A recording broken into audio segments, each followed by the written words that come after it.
Some of you may have seen it over the weekend. There was a request by the Times News to look at emails that had been received by members of the Twin Falls City Council, as well as the city manager's office, after the story broke in June about a 5-year-old girl being assaulted at the Fawnbrook Apartments in the city by the children of refugee families.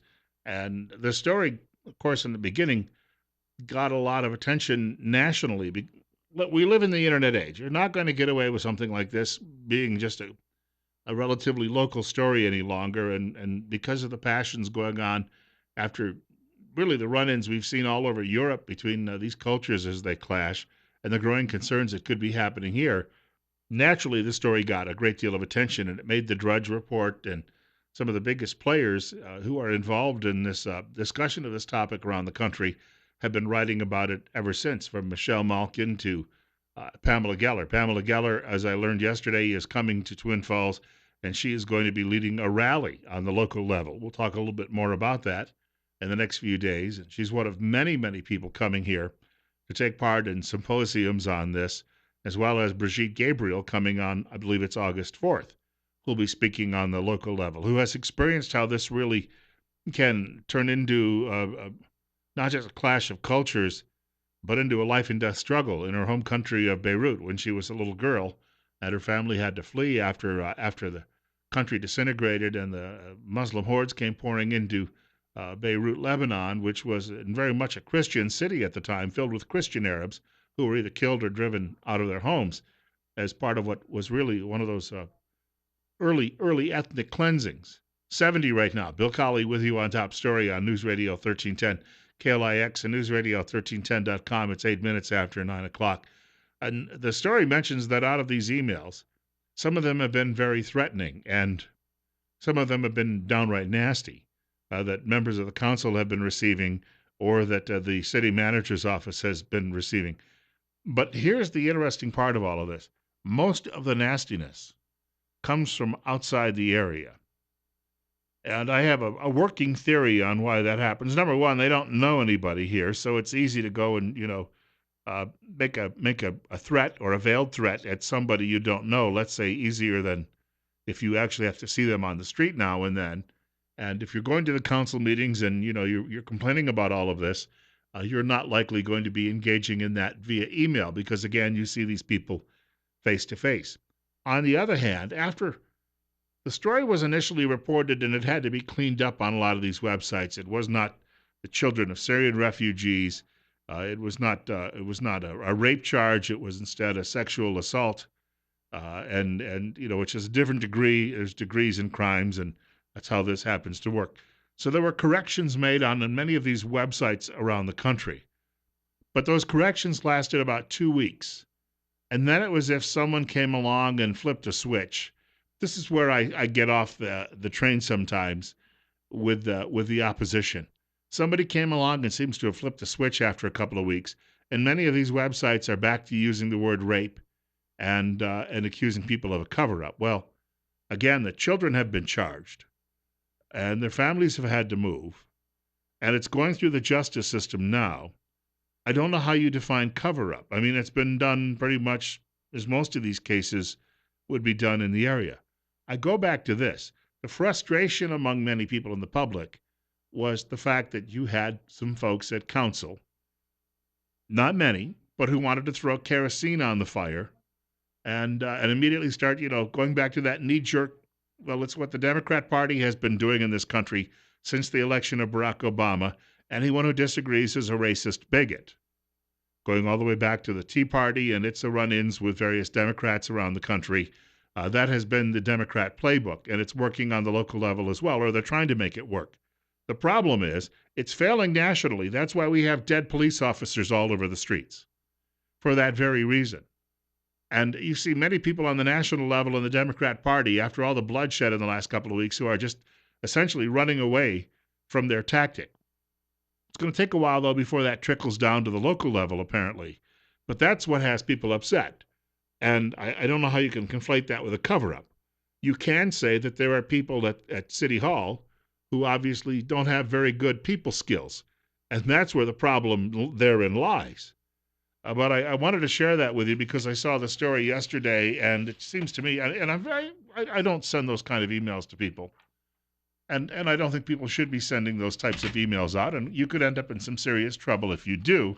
You could be talking some jail time for some of these people. As a caller mentioned to us in the last hour of the program, if he said the things to the people in Black Lives Matter that they're saying to other people, he'd go to jail. They don't, but he would. He was sharing that with us, and I think that that's something obviously to keep in mind. You got to keep it clean, and you got to keep it above board. You're trying to win an argument here. You do that with a little honesty. And, you just don't go in there and borrow the tactics of the Democrat Party. I'm sorry, because, uh, again, they're not working. And you only end up discrediting yourself in the long run through all of this. But, we have, I think most people who are going to City Hall and sharing their opinions on this and who've been sharing their opinions on this over the last year and a half have done so in a very polite manner. What gets them upset is when someone says, you're a racist bigot. Well, let Jabba the Hutt have his opinion.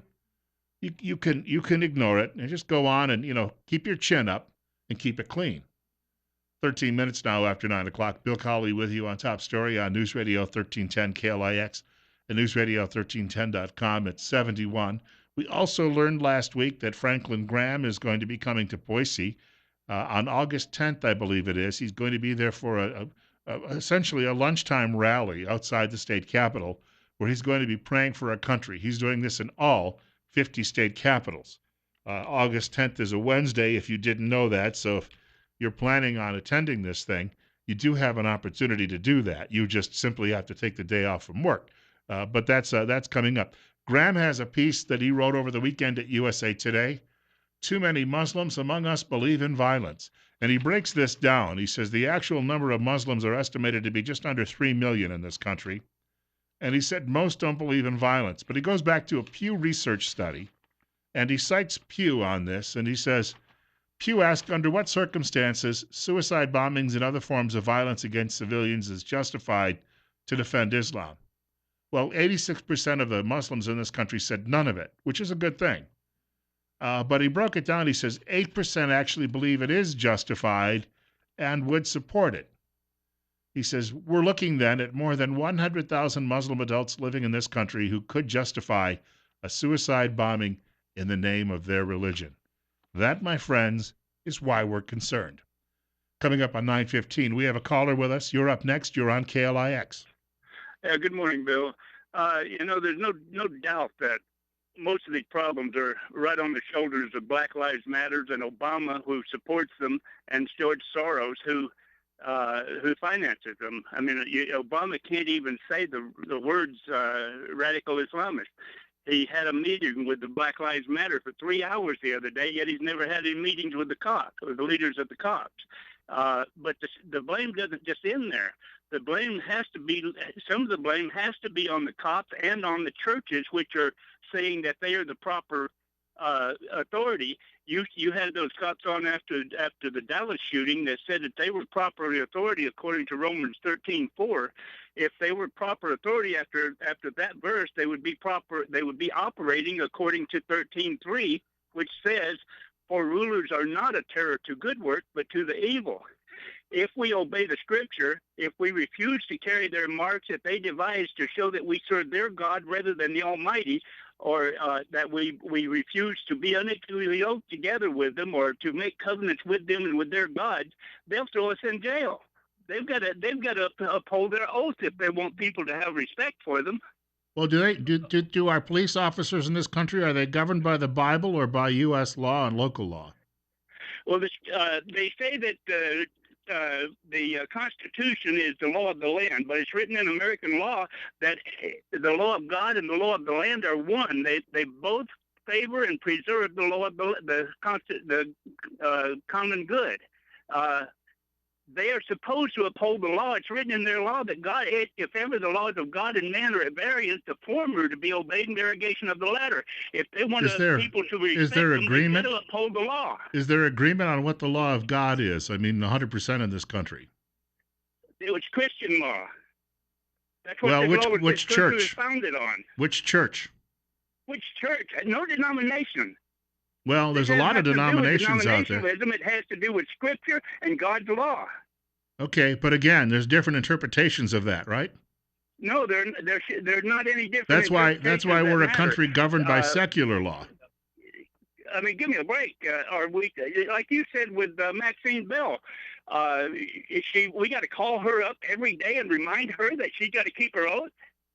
Give me Well, a break. I you mean, brought where up does the this end Second at? Amendment. You brought up the Second Amendment that day, and if the Second Amendment had been written, because it doesn't say at the it ends with shall not be infringed, but if it doesn't say that, and you shall also have training, because it makes no reference to training. That's why governments actually can pass laws that say you should be trained. Well, it says that the And again, militia should there's be not well regulated, and 100% they say agreement on what it applies means. to training. That But no. There's not one. Just like religious faith, there's not 100% agreement on what it means, which is why we have courts and judges. I'm not saying you shouldn't have training. I'm not saying anybody shouldn't have training. All I'm saying is that the cops need to uphold their oath. Well, no, you're trying to get away from Maxine Bell, and that's exactly why she said that. She believed that they should have training, and she said that. Now you've just said you agreed with her, and her only public reaction was she was seeking public comment. The only public comment she got was from people who thought that people should be trained up. It was a constitutional carry bill. Pass it. Done with. Then let the legislature wants to put training in it, then train. But I don't see where she's violating her oath to the Constitution. I'm sorry.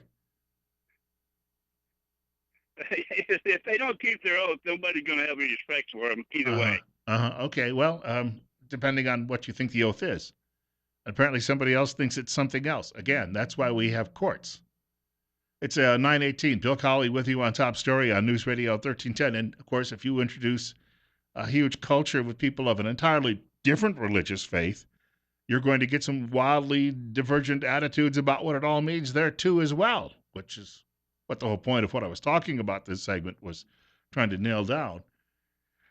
Those people, their interpretations are going to be so wildly different that they will end up trying to scrap that Constitution, which is, by the way, it makes no reference to Jesus and the Christian God. It just, our founding fathers tried to keep it clean to the point where they said, I won't say clean, that's a bad choice of words, but they tried to say creator or the Almighty and use those phrases because they knew we were going to get in trouble with this otherwise.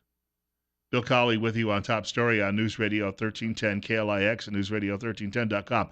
Look, I have friends who think that a good time is going out on Friday night and getting 3 sheets to the wind and womenizing and doing all of those things. I think it's wrong. They don't. And the law says they can do it as long as they don't run someone down and get behind the wheel of a car. We don't have any agreement on these issues, folks, and I'm not allowed to force them to stay home. 20 minutes after 9 o'clock, it's 71.